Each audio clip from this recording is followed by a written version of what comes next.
싱킹 브릿지 타임즈 2024년 12월 20일자를 진행하도록 하겠습니다. 소리내어 읽기 효과라는 제목을 좀 붙여봤습니다. 오늘의 편집 내용 제목들입니다.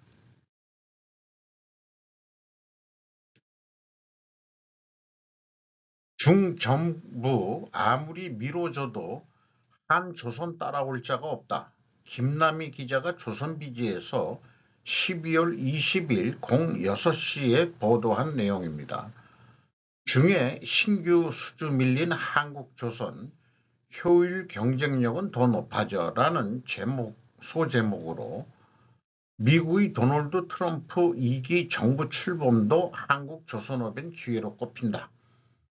트럼프의 당선인은 모든 분야에서 관세 장벽을 올리겠다고 으름장을 놓고 있지만 조선 해양 방산 분야만큼은 한국의 도움을 요청했다. 하나오션이 미 해군 함정 유지보수 정비 MRO 사업을 따낸 것을 시작으로 HD 현대 등 한국 조선사들이 미 군함 건조 시장까지 진출할 가능성이 점쳐지고 있다. 조선업이 무너진 미국은 중국 해양 패권을 억누르려면 파트너가 필요한 상황이다. 조선업계에서는 중국이 LNG 운반선 수주를 확대하며 한국을 추격하고 있지만 한국의 기술력 수준을 따라오려면 시간이 더 걸릴 것으로 본다. 중국은 2022년 한국 업체들이 소화하지 못한 LNG선을 수주했는데 이를 내년부터 인도한다. 실제 운항에 들어가면 중국의 기술력을 확인할 수 있을 것으로 보인다. 한국은 암모니아 운반선이나 이산화탄소 운반선 등 신종 선박과 완전 자율운항 선박 기술, 무탄소 엔진 등 개발에 속도를 내며 기술 격차를 유지할 계획이다. 수익성이 좋은 선박을 골라서 수주하는 한국 조선사가 중국 조선소에 외주를 주는 사례도 등장했다. 삼성중공업은 10월 말 아프리카 선주로부터 수주한 4,593억 원에 달하는 조선 4척의 건조를 중국 조선소에 맡겼다. 삼성중공업이 설계와 주요 기자재, 구매, 조달 이런 핵심적인 것을 맡고 중국 조선소 시설과 인력을 사용하는 그러니까 실제 건조는 중국한테 외주를 주는 거지만은 실제 기술력은 삼성중공업에 의해서 한다. 이런 얘기가 되겠네요. 연구원, 리서처라고 영어는 되어 있습니다. 북한은 몇 달 안에 러시아가 우크라이나에 사용할 탄도미사일을 생산할 수 있습니다. 에디트 M 리더라고 되어 있는데 에디트라는 게 편집 매니저 리더라는 뜻 같습니다. AP 목요일 2024년 12월 19일 오전 8시 20분에 보도를 한 내용입니다. 조나 레프는 유엔 안전보장이사회의 지상연구원들이 7월과 8월에 우크라이나에서 회수한 북한 미사일 4기의 잔해를 조사했으며 그 중에는 2024년에 생산되었음을 나타내는 마크가 있는 미사일 일기도 포함되어 있다고 말했다. 이것은 북한에서 미사일이 생산된 후 몇 년이 아닌 몇 달 만에 우크라이나에서 사용되었다는 첫 번째 공개 증거입니다. 영국의 본부를 둘 분쟁 군비연구소는 2011년에 설립되었으며 분쟁에서 사용된 무기를 문서화하고 추적하여 정부의 우회화 확산에 대응하기 위해 노력하고 있다. 이 조직은 2018년부터 우크라이나에서 활동하고 있다. 러시아의 바실리 네벤지아 유엔 대사는 레프가 나토와 유럽연합을 대표한다고 주장하며 자신의 조직이 공정한 평가를 제공할 수 있는지 의문을 제기했다. 이런 연구 결과에 대해서 러시아 대사 입장에서는 의문을 제시한다. 이런 입장으로 의견을 표명했다는 얘기입니다.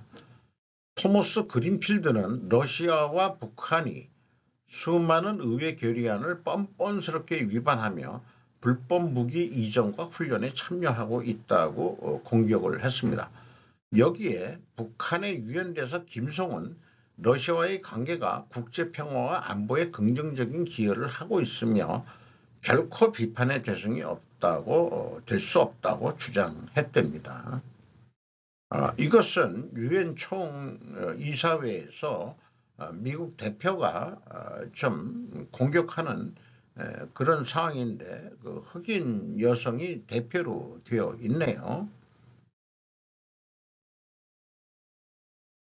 우크라이나가 설 자리를 잃고 있는 쿠르스크에서 싸우는 북한인들에 대한 국방부의 평가.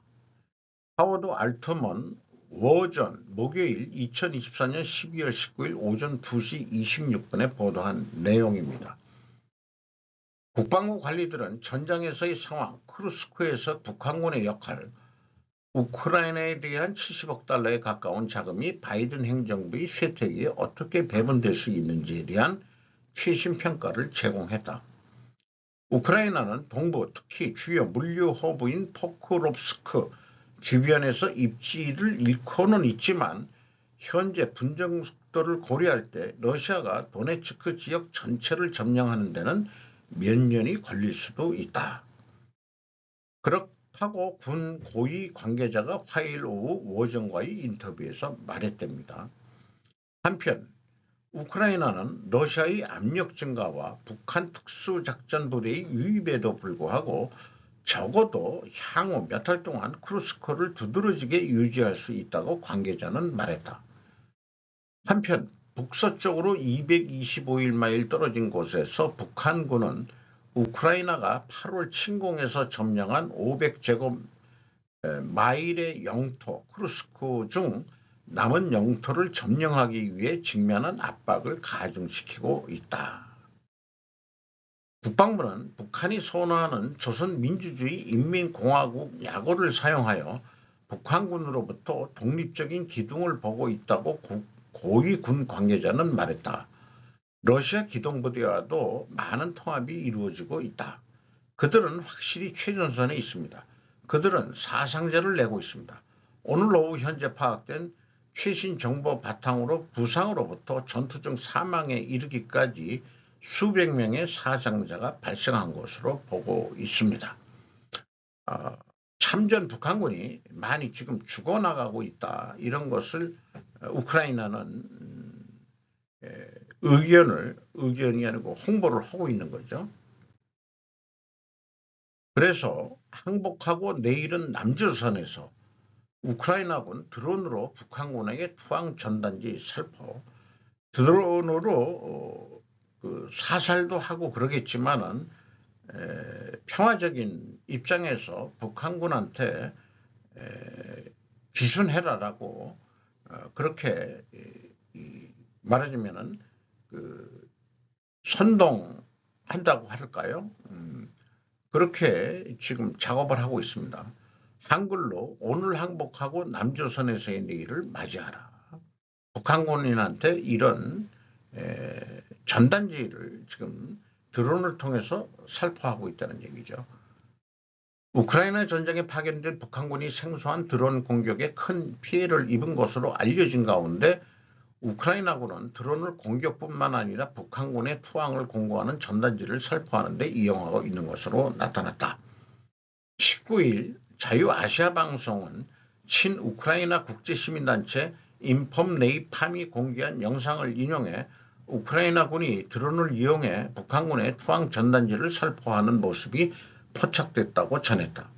우크라이나 특수작전군은 14일에서 16일 사흘간 북한 장병 50여 명을 사살하고 47명에게 부상을 입혔다고 밝혔다. 여기에 다른 우크라이나군 부대와의 전투까지 감안하면 북한군 사상자는 수백 명에 달할 것으로 추정된다. 우크라이나 특수작전군은 1인칭 시점에서 영상을 공개하기도 했는데 여기에는 북한군들이 계속해서 전원 드론에 차례로 정신이 겁에 질린 표정으로 멍하니 쳐다보는 그런 장면도 포함되어 있다고 소개를 하고 있습니다. 자, 이런 심각한 상황에 이런 뉴스를 제가 편집을 하게 되네요.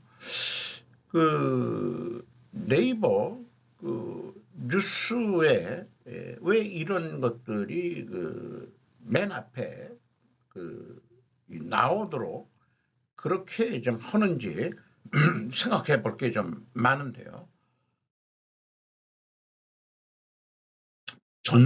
전종서라는 배우가 저는 뭐 잘 모르지만은 뭔 드라마 사극을 보니까 왕이 죽어가지고 하루 만에 다시 재혼을 해야 되는 그런 고구려인가 어디 그런 역사 드라마의 여왕으로 왕비로 나오는 역할로 했던 건데 S라인 더하기 황궁 골반 이 정도면 S라인 아닌가요? 황궁 골반인지 일반 여자도 이 정도는 다 글쎄 다리는 늘씬한 것 같은데 이런 것들을 옛날에는 뭐 많은 표현할 때 뇌세적이다.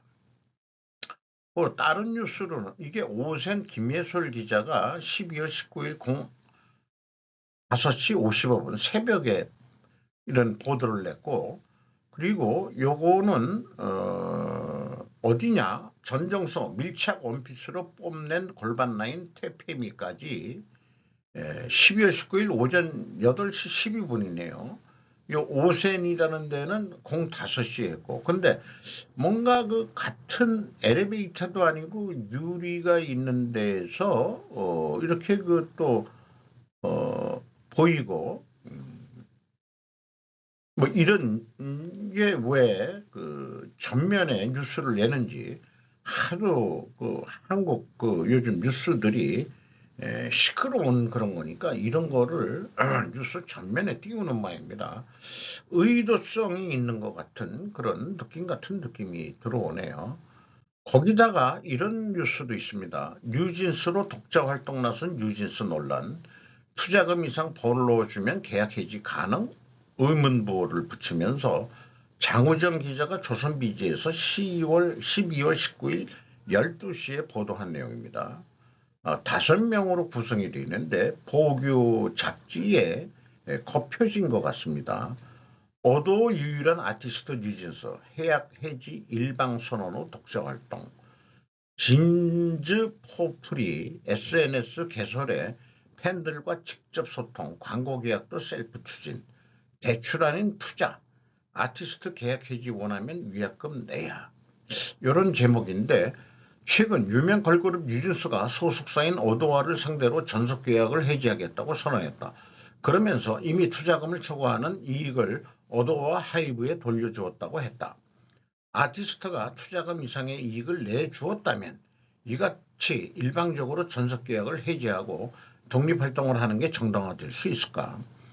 19일 법조계를 종합해보면 뉴진스와 오도어 사이의 계약은 일반적인 금전대여 대출과는 구별되는 자본 투자의 성격을 지니고 있는 것으로 확인된다.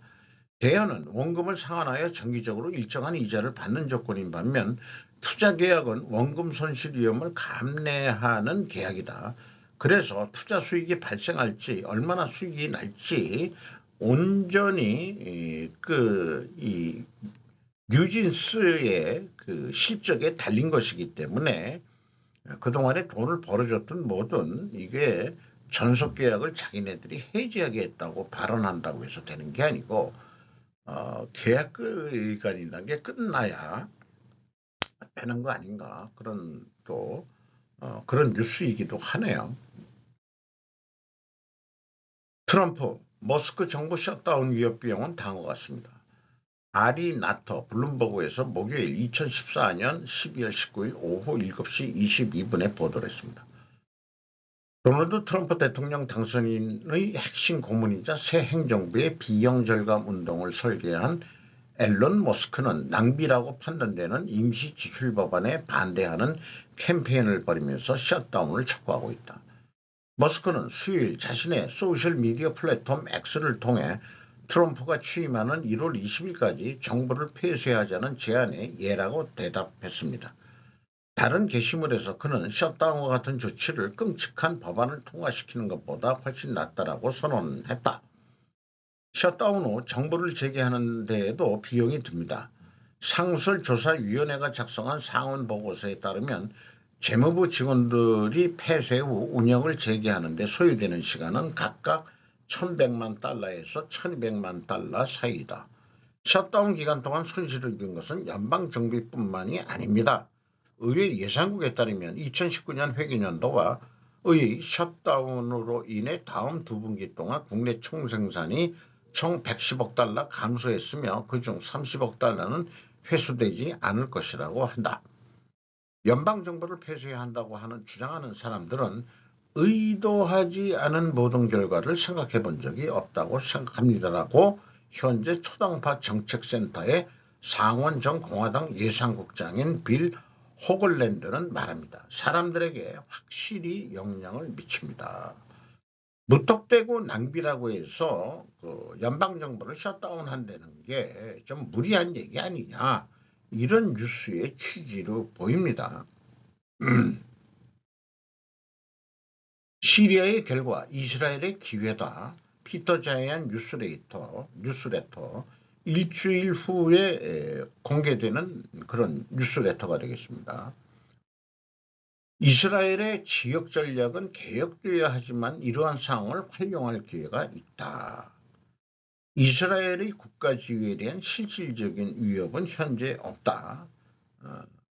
그리고 향후 가장 중요한 곳은 시리아와 튀르키예가 될 것이다. 시리아가 회복됨에 따라 수니파 아랍인의 통합이 이루어지고 있으며 이는 앞으로 이스라엘의 더 큰 문제를 야기할 수도 있다. 그래서 하지만 튀르키예는 이스라엘에 어떻게 접근하느냐에 따라 이스라엘이 어떤 전략적 경로를 택할지 결정하는 최종 보수가 될 것입니다. 그러니까 이 튀르키예가 여기 레반트 지역에 어떤 향후의 최종 보스가 되지 않겠냐, 이런 의견이 뉴스로 이해가 됩니다. 도시화 재건 물어야 할 저력, 상장 폐지 1년, 성장 전략 관건, 지지통신경제부가 2024년 12월 20일 0시 6분에 보도를 했네요. 2015년 4월에 부정회계가 발각됐다. 이런 얘기로 쭉 했는데, 경영 재건 중인 도시바는 20일 상장 폐지로부터 1년을 맞이했다. 말하는 주주와의 대립이 길어지는 가운데 이 말하는 지주라는 게 행동주의 펀드를 얘기하는 것 같아요. 국내 투자 펀드의 일본 산업 파트너스 JIP 산하에서 비상장화를 선택, 혼란은 수습되고 구조개혁의 성과도 보이고 있다. 현재 최대 과제는 성장 전략이다. 과거의 명문 기업들은 다시 빚을 되찾을 수 있을지 저력이 의문이다. 도시바는 2015년에 발각된 부정회계 문제나 미 원자력 발전 자회사의 거액 적자로 경영위기에 빠졌다. 웨스팅하우스, 우리나라가 원자력 수출하려면 웨스팅하우스가 딴지를 걸고 있는데 이게 사실상 일본이 인수를 했었다는 얘기죠. 도시바에서. 재무 기반을 두텁게 하기 위해 외국계 펀드로부터 출자를 받아들였지만 경영방침을 둘러싼 대립이 장기화, 작년 12월 20일에 주식을 비공개화해 간신히 미주에 중지부를 찍었다. 과거에 착수했던 가전이나 반도체, 메모리 등 많은 사업을 절매한 결과 영업 중단, 절매, 그냥 싸게 팔았다, 이런 뜻 같습니다. 절매라는 게. 매상고나 종업원수는 지금 피크 시의 절반 이하다. 도시바는 내년 봄에 에너지와 방위산업 관련 사업을 축으로 세운 성장 전략을 내세울 방침이지만 실효성이 있는지 이 청사진을 제시할 수 있을지가 관건이다. 이렇게 이제 뉴스를 내보냈네요. 러우 전쟁 종식 K휴전 모델은 어떨까? 저도 한국 휴전처럼 하면 안 되겠냐, 이런 의견을 했지만은 그래도 전문가랍시고 정욱식 평화네트워크 대표 겸 한국 한겨레 평화연구소장이 이 프레시안을 통해서 기고문을 냈습니다. 휴전이나 정전이 논의되면 우크라이나의 안전보장 방안이 가장 까다로운 문제다. 보도된 내용을 거꾸로 결론부터 제가 편집을 했습니다. 정부의 역할이 매우 중요해졌다. 동맹관계를 활용해 러우 휴전 협상안 마련에 골몰하고 있을 트럼프 행정부의 아이디어를 줄 수 있기 때문이다. 이를 위한 대전제는 세 가지다. 첫째는 우크라이나 군사지원 검토를 처리하고 휴전 방안 마련에 동참하겠다는 모두 전환이고, 둘째는 대북 심리전 중단을 통한 한반도 정전 체제의 안전성을 회복하는 것이다. 트럼프의 대북 정권을 지지 협력하는 것도 필요하다. 자, 우크라이나 러시아 전쟁에 대북 우리 심리전까지 들고 나왔어요. 한겨레 평화연구소장, 한겨레 그러면 이제 리버럴 좌파 쪽으로 그냥 인식이 돼 있는데 이런 의견을 냈군요. 다른 보수 단체나 그런 어떤 전문 기관에서 휴전 모델에 대해서 좀 공개한다든지 의견을 제시할 만한 수준이 안 되는 모양입니다. 보수 쪽의 어떤 그 연구소들은 푸틴하고, 근데 이게 사실 이게 이 이름인가요? 이름이죠. 볼로드미르. 젤렌스키는 볼로드미르라고 발음이 되고, 푸틴은 블라디미르. 무슨 뉘앙스 차이가 있는지 그 같은 종씨 아닌가 몰라요, 얘네들이. 그렇게 생각이 또 들기도 합니다. 언어도 뭐 다 비슷한 거고요. 어저께도 했지만 루스인으로 고대서적으로 친연성을 찾아서 그만 싸웠으면 좋겠다. 옛날 우리 조상들이 다 같은 동일한 조상들이었는데 우리가 지금 이거 싸우면 되겠냐, 이런 거로도 좀 필요한 거 아닌가, 그런 생각이 또 들어가고요. 그래서 본문과 서론 부분을 뒤에 정리를 이렇게 한 것입니다. 여기에 이제 항상 뭐 연결되는 게 우리나라 12.3 내란 사태, 아직 내란으로 규정이 안 됐는데도 이렇게 얘기를 하고 있고, 러우 전쟁의 휴전 방안으로도 한반도식 휴전 모델, K 휴전 모델이 주목받을 수 있다. 이런 식으로 의견을 껄쩍거리고 있습니다. 근데 껄쩍거렸다고 표현했습니다만은 실질적으로 우크라이나의 안전보장을 어떻게 할 거냐. 한반도는 정전협정 뒤에 한국 방위조약, 한미 방위조약을 갱신해서 확실하게 미국이 한국을 지켜주겠다는 약속하에 휴전이 이루어진 거라고 봐야 되겠죠. 우크라이나가 그런 보장을 받을 수 있을지 여부는 잘 모르겠습니다. 이재명 주재한 상법 개정 토론서 재개 경영을 판사에게 맡길 판 아니냐. 이지훈 기자가 동아일보에서 12월 20일 03시에 보도를 했습니다. 왼쪽은 재개에서 의견을 한 건데 판사님을 회장으로 모셔야 되겠다는 이야기가 우스개로 들리지 않아 박인천 대한상공회의소 상금 부회장이 토론회에서 이렇게 얘기했다고 그러고요. 행동주의 본도 영향력 확장에 대해 상법까지 개정되면 기업 경영 어려운 가정, 김동욱 현대자동차 부사장이 얘기했답니다. 근데 이재명이가 한 얘기는 나는 휴면 개미 잠재적 투자자 입장에서 보면 아쉬운 것이 많다. 기업들도 국제적 경쟁력을 갖도록 노력해야 우물안 개구리 돼서야 지속 성장하겠나. 뭐 이렇게 발언을 했다는 거예요. 그럼에도 불구하고 일주당 1월 임시국회 중 처리 목표로 간답니다. 이 토론의 사업자로 직접 나서 재계 개정안인 핀셋 규제로 해결을 경영권 방어에 연구개발비를 쓸 것이다. 만약 상법이 개정된다면 경영권을 어떻게 방어할 거냐, 지배구조 뭐 이런 게 항상 문제가 되는 거니까요. 이재명에는 상장사에만 적용은 동일하나 투자자 시장 매력 높일 장치가 필요하다. 이렇게 이제 주장을 하고 있다는 거고요. 이번 그 상법 토론회 중재자로서 나서면서 강조하며 대선 행보를 이어가고 있는 평가가 나온다.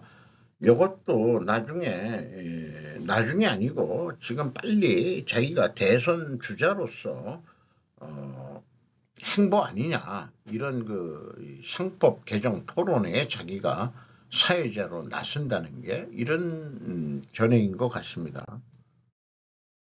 권력은 더 잔혹하게 사용해야 일본을 적대시하는 위험한 정치인이 한국 대통령에 취임할 가능성이, 데일리 신조에서 보도를 했습니다. 일본은 군사 대국화를 꿈꾸고 있다고 항상 적대시한다. 이런 게 얘기일 거고요. 내 마음에 들지 않는 판사를 그만두게 할 수도 있다. 현재 그런 상황이고, 그리고 고등법원을 거쳐 대법원 판결이 내년 상반기에 확정될 전망인데 인신 판결대로라면 피선거권이 10년간 박탈된다. 권력은 더 잔혹하게 써야 한다는 발언도 이재명이가 했었다는데 대통령제란 가공할 시스템이라는 것을 다시 한번 깨닫게 되는 것이다. 제한 언론인 김영철 씨가 말한다. 그는 대학 재학 중 사법시험에 합격해 인권 변호사로 노동 문제에 힘써온 반면 문정부 시절에는 권력은 더 잔혹하게 사용해야 한다는 등의 발언을 해 국민을 떨게 했었다. 그가 취임하면 과격한 정책이 튀어나오는 것은 쉽게 상상할 수 있다. 이것이 한국의 현재 정치의 실태이다라고 꼬집고 있습니다. 중국 비밀경찰서 미국서 운영한 60대 유죄, 중앙일보 일본판입니다. 미국 뉴욕 차이나타운에서 중국 비밀경찰서를 운영한 혐의로 기소된 중국계 남성이 유죄를 인정했다. 18일 영국 일간 가디언 등에 따르면 중국계 미국인 천진핑 씨는 이날 뉴욕 동부 연방법원에서 열린 심리에서 자신의 유죄를 인정했다. 진 씨는 뉴욕 맨하탄에 중국 공안부 소속 불법 비밀경찰서를 개설해 운영한 혐의로 재판에 넘겨졌다. 이 수사를 맡은 미 연방수사관 FBI는 진 씨가 미국의 주권을 직접적으로 침해하는 중국의 범죄적이고 억압적인 목표를 촉진하기 위한 불법 경찰서를 설립하는 데 역할을 했다고 시인했다고 밝혔다. 진 씨와 함께 기소된 노건왕 씨는 자신의 혐의를 또 부인도 한 사람이 있고요. 이에 앞서 이들은 맨하탄 차이나타운에서 푸젠성 출신 인사들의 향후에 창로 공회 간판을 내건 사무실을 열고 중국 정부의 비판적인 인사들을 감시하는 활동 등에 도움을 준 혐의로 기소가 됐답니다. 미국이 이럴진데 친중이 많은 한국 내에서 분명 중국 비밀경찰서가 운영되었음은 확실할 것이다. 친중 애기들이 들락거렸다는 친중 애기들입니다. 송파구에 있는 동방면주라는 설이 또 유력합니다. 중국의 서울 이 비밀경찰서는 황교안 부정선거는 팩트다. 자유민주주의 말기암 상태다. 김소라 기자가 서울신문에서 12월 19일 15시 53분에 보도를 했습니다. 국회 기자회견서 21대 총선 부정선거론 주장. 계엄 목적은 부정선거 발본색은 내란 아니다. 비상계엄의 본질은 선거관리위원회 압수수색을 통한 자유민주주의 체제 지키기다. 황교안 권한대행 지금 헌법재판관 임명하면 안 돼. 뉴시스에서 12월 19일 19시 20분 24초에 보도를 한 내용입니다. 권한대행은 현상 유지관리 역할뿐이 안 된다. 무죄 추정의 원칙에 의거해 선출된 권력이 아닌 대통령 권한대행은 현상 유지의 관리가 무엇보다도 중요하다. 이렇게 언급을 하고 있네요. 한 권한대행은 헌법재판관뿐만 아니라 장관급에 임명을 하지 말아야 된다. 부정선거 세력을 척결하라는 것은 한국산 전자개표기 문제에 세계가 의혹을 품고 있고 자유민주주의를 지켜야 한다는 거로 결론을 내야 될 것 같습니다. 누가 국헌을 진짜 문란시키느냐라는 제목으로 금요일 이 토론회를 여는데 제목은 이럴 것 같다는 거죠. 12월 30일 끝 장토론 계획에 따른 프레시안 2조 선거회가 되겠습니다.